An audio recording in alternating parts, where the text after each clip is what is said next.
These are 4 phones, all flagships when they were released, which you can get it now from 549 ringgit to 2000 ringgit max. But the cheapest one still might be the best again phones, that is 3 times the price, and the most expensive one comes with a catch that could completely change your mind. So if you've been looking for a used flagship, this video is for you, so watch first and buy smart. So you want a flagship experience without paying flagship money? Well, the good news is that Malaysia's used phone market has real options right now at every price point. So you just need to know which old flagship is actually worth it and what it really cost you. So in this video, you get 4 of them, real prices from real listings, and 1 deal breaker that you should hear before you buy. Now let's start with this, the Google Pixel 8, where MKBHD calls this phone the phone of the year in year 2023. Now you get a sleek and a premium design over here. It is IP68 water and dust resistant. The screen is a very nice 120Hz OLED panel, and the colors over here really pop. Camera wise, you get the classic Pixel look, which is crisp and not overly saturated. Then the AI tool is where this phone really shines, because there's things like Best Take, which lets you take pictures and swap for better facial expressions, which is a feature that a lot of smartphones only today started introducing in their phones. Then you get things like Magic Editor or even the Magic Eraser too, so removing an X in your holiday photo takes seconds. But battery life is where you'll feel the age is really catching up, because you can expect a little over 3 hours of screen on time at 10% battery with dark mode turned on, which is not great for a phone within this size. But the typing experience on this is honestly unmatched in the Android world. Haptics alone makes it feel better than most flagships, costing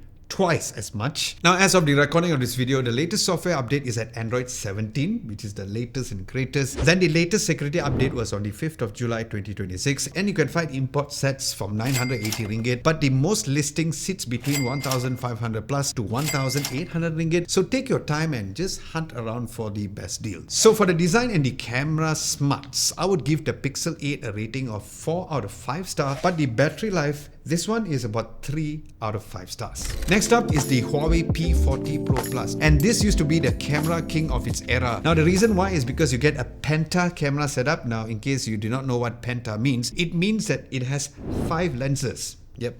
5 freaking lenses. Now the body is finished with a nanotech ceramic instead of typically using glass, so it feels more premium and barely picks up any fingerprints on the phone. Charging is also still fast even for today, 40 watts wired and wireless, so you get from 0 to 70% in about half an hour. And this phone also has the audio zoom feature, where if you zoom into the subject with the camera, the microphone zooms into the sound too, which is very underrated and still very rare for flagship phones these days. So for this particular phone, the question really is, do you want the best camera hardware of year 2020, or do you want App Store or Google Play Store?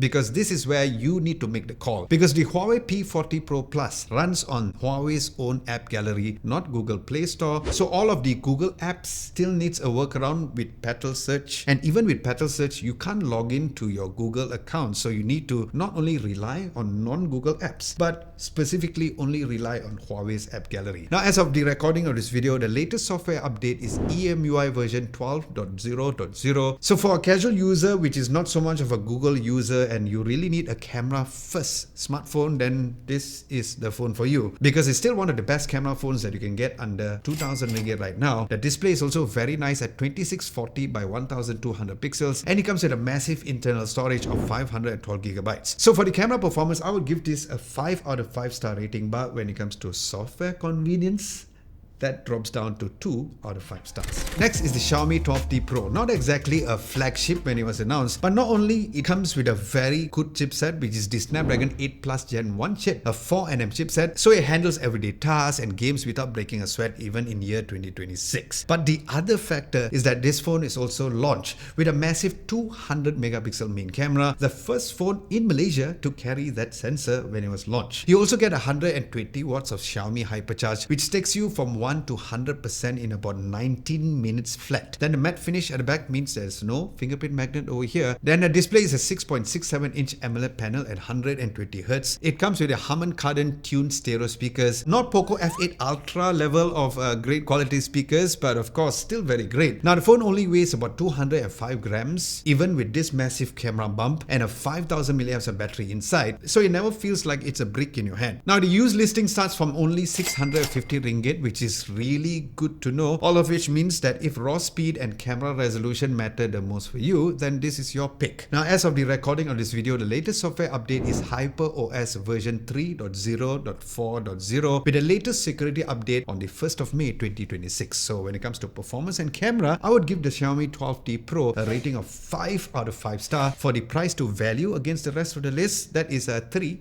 out of 5 stars. Now, if you guys are finding this video helpful so far, do give this video a nice big thumbs up to tell the people running the YouTube algorithm that this video was helpful and good for you, and a subscription would be extra sweet too. So thank you, and thank you very much in advance. And last but not least is this phone, the Samsung Galaxy S10 Plus. Now, I did a 5-year later review on this phone, and even after 7 years since this phone was launched, it still holds up very well, except for this Bixby button. And the reason I would still recommend this phone are the things that does not exist anymore. Firstly is the slim form factor, which is something that you barely get anymore these days, except for the iPhone Air, of course. And just like the Huawei P40 Pro Plus, it also comes with a ceramic back panel, and that is also something that you don't get anymore but still looks very premium and nice. Then even the camera bump is also designed to have the phone to lie completely flat, and you can type it on a surface without any wobble at all, which is very rare. And as mentioned, the dedicated Bixby button is falling off. Not sure why, but yeah,